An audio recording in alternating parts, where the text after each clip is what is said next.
YouTube, what's good, guys? It's your boy TD, and I'm back again with another video from Fantasy Good Sports, guys. And today's video is going to be on 5 rookie players that you should be targeting in your dynasty leagues and your redraft. Now listen, I've done a lot of my dynasty leagues, so these guys might already be drafted in your leagues, but on redraft, which a lot of you waiting for closer to preseason, then you should be targeting these guys later in your draft. None of these guys is going in the first 5 rounds. So make sure you target these guys or stash these guys or buy low on these guys.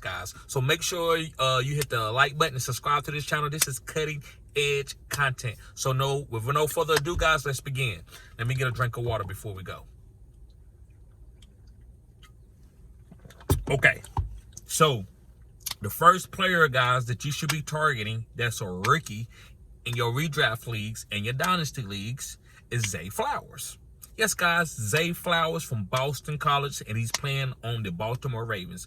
And the reason why that you should be targeting Zay Flowers, guys, is because Rashad Bateman is not 100% with his ankle. He might never really be 100%. And I hate to say that, but sometimes that's the way you play football. There's guys right now that are Hall of Famers, and they had to play with a nagging injury for their whole career. Talking about Shannon Sharp. Shannon Sharp had an ankle injury, and he had to play through it, and he still had a Hall of Fame career. So I'm not saying Rashad Bateman can't be good, but he's not going to be 100%. So to me, this giving Zay Flowers an opportunity to show out in camp.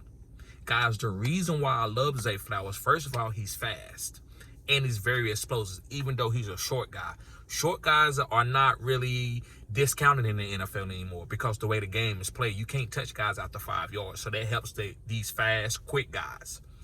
And also, guys, if you go to Zay Flowers and watch his college film at Boston College, he didn't have a top quarterback. His quarterback was last in the ACC every year. And every team that he went against his first 3 years of his college career knew that he was getting the ball. And you know what they did? They double and triple teamed him, and they still couldn't stop him. That's why this guy's a first-round pick. So what you think he's going to do when you have to worry about Lamar Jackson and J.K. Dobbins and Gus Edwards, and then you have to worry about Mark Andrews, and you have to worry about Odell Beckham, you have to worry about Rashad Bateman, and then also Isaiah Likely.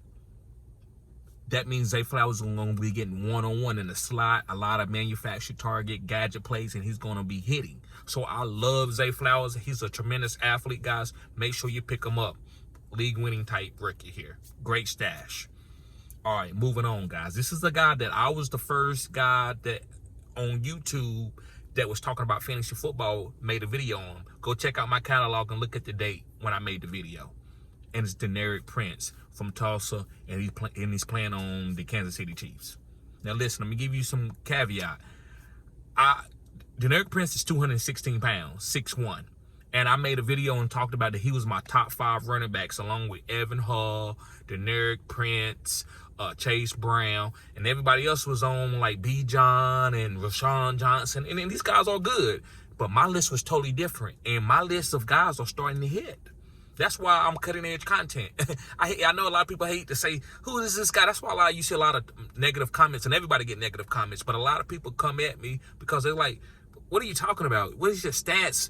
What a must-have? That's not a must-have. Where's Rashawn Johnson at? Look, those guys are good, but they ain't Deneric Prince. They ain't Zay Flowers. Deneric Prince, guys, is better than Isaiah Pacheco. I said what I said. Deneric Prince is better than Isaiah Pacheco. Now, listen, Isaiah Pacheco is a good running back, and he should be playing. Let me put my glasses back on. Isaiah Pacheco is a good running back, but Deneric Prince, if you go back and watch him from high school, he was a 5-star running back that went to Texas A&M, but the Devon A-Chain and Isaiah Spiller kind of beat him out.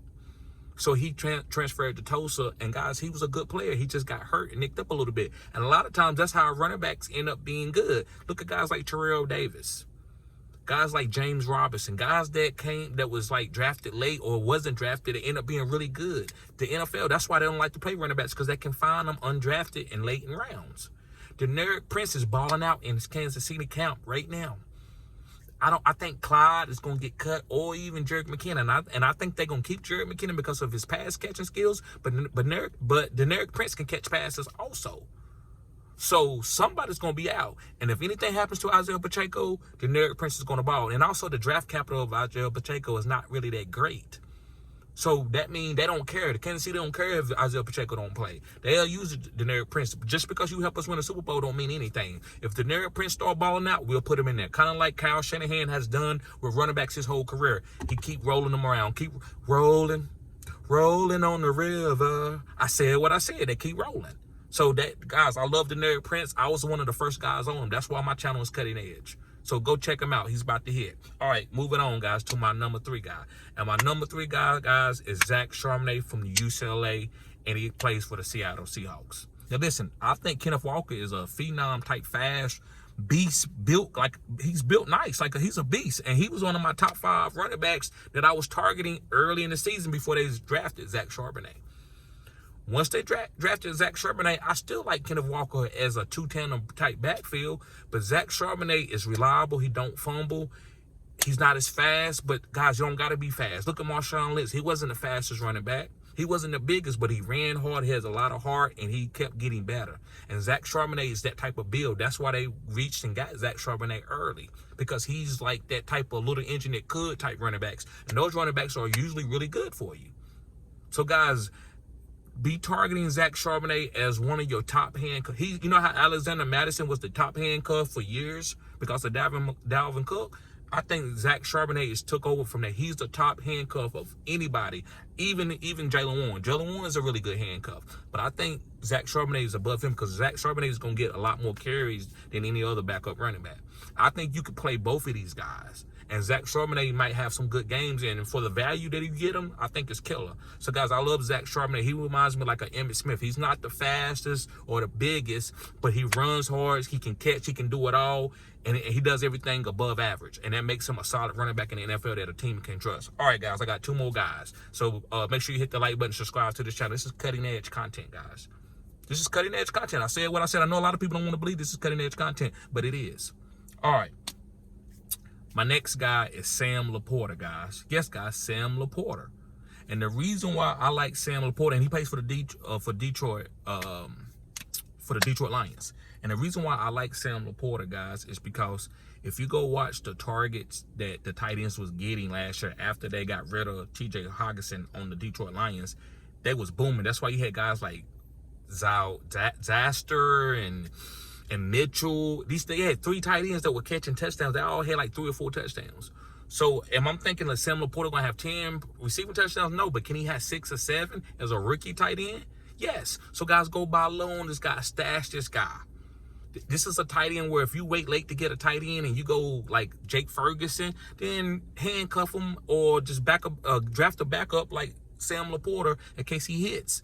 And you got a guy at almost no value that's going to end up being a top 14 type tight end. Who knows? He could be bigger than that because there's plenty of opportunities on Detroit with Jameson Williams being out. You got what's my boy?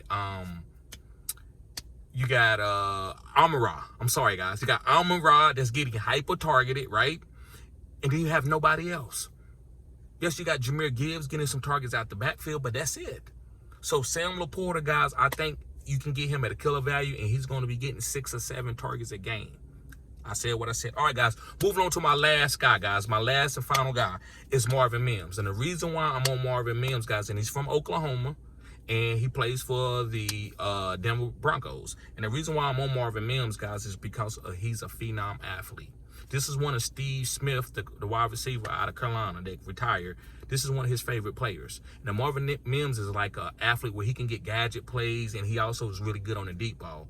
I don't believe Courtland Sutton is that good. I'm fading Courtland Sutton. Yes, I'm fading Courtland Sutton, guys. The reason why I'm fading Courtland Sutton is because he's just a jump ball guy. So that's why they went and drafted Marvin Mims in the 2nd round, because I think Sean Payton liked the way Marvin Mims plays the game, and he wanted to switch things up. He's not going to be sending guys like on this fade ball every time. So I love Marvin Mims. Right now, he's a little nicked up with his hamstrings, but I think that's even a better buy low opportunity, a better opportunity to get this guy for a discount. So guys, thank y'all for tuning in to Fantasy Good Sports. Make sure you hit the like button and subscribe to this channel. This is cutting edge content. Also, guys, if you need help with your drafts, sign up for my OnlyFans, guys. There it's only $40 for 30 minutes, guys. But if you sign up for the OnlyFans, it's only $20 for 30 minutes. Also, guys, I can help you with your draft for $80. But if you on OnlyFans, it's only $40. So make sure you sign up for OnlyFans. Nothing weird going on over there, guys. Peace.